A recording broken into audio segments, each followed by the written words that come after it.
Бугарскиот кнез Фердинанд во 1896 година ја посетил Османлиската престолнина.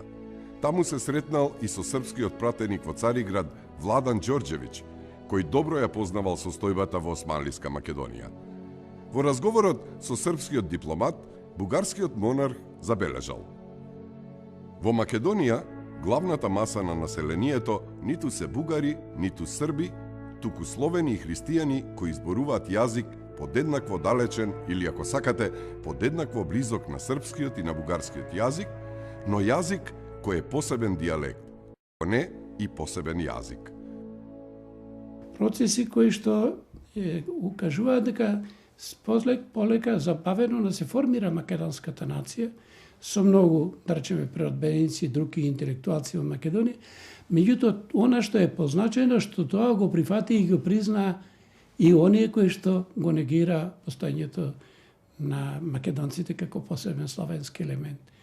Така интересно е, да речеме, пишувањето на бугаринот Драганов, кој што 888 година објавува етнографија на Македонија, кај што тој изричито признава дека постои посебен македонски јазик кој што е дефиниран како македонско наречие, на кое што се разликува од сите од соседните јазици. Многу е интересна изјавата на министерот Шишманов, кој што пред Ротие, меѓу другото, истакнал: ако македонците добијат автономија по 10 години, во Македонија нема да постојат ниту срби, ниту грци, ниту бугари.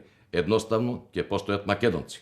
Понатаму, во продолжение на својата теза, министерот Шишманов истакнал дека македонците во иднина нема да сака да се припојат ниту кон една од овие земји и дека заради своите економски интереси тие нема да прифатат било какво покровителство од соодветните земји и уште на крај додал дека доколку Европа верува во спротивното, таа се лаже, а доколку бугарите се надеват на некаква бугаризација на Македонија, тоа се тотални илузии.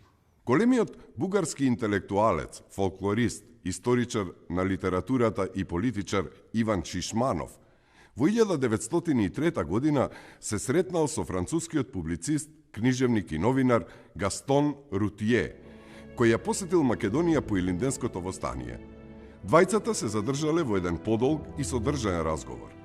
Во текот на нивната конверзација, бугарскиот научник и политичар истакнал: по 10 години, ако Македонија стане автономна, таму нема да постојат ниту бугари, ниту срби, ниту грци. Ќе постојат само македонци.